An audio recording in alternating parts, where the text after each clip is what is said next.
I want to talk about a concept today known as officer-created Jeopardy. And I think you're going to like this, Mark, because I'm going to put my defense attorney hat on here for a second.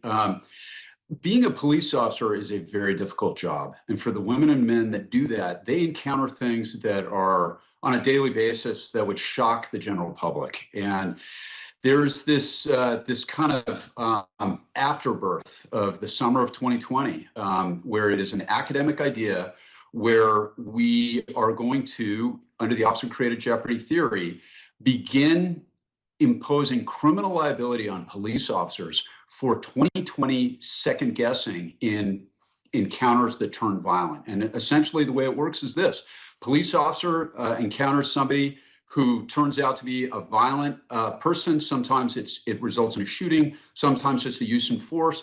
And essentially, the way the law is right now under a case called Graham v. O'Connor, they don't do a 2020 evaluation of what the police did. They view it from the position of a reasonable police officer when that officer is confronted with deadly force. And what this new law or this new idea proposes is we are going to second guess every policy violation, every tactical mistake that officer made that led to this violent encounter. And I got a case right now where I have an innocent police officer who's been charged in Los Angeles County with a shooting that wound up being deadly, where a guy had a gun in his lap that later turned out to be a pellet gun.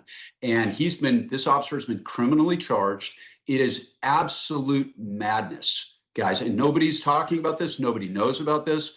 Absolute madness that we will impose criminal liability on our women and men in law enforcement for split-second judgment calls that they have to make when they perceive a deadly threat. And it is something that people need to be aware of. This is not the last time I'm going to talk about it, but it is absolute friggin' madness.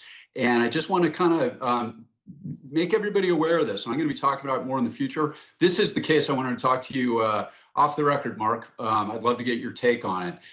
It is the type of thing that we cannot have in a civilized society. And I think that we have to have this madness of the Larry Krasner or George Gascon hard loony left when it comes to cops.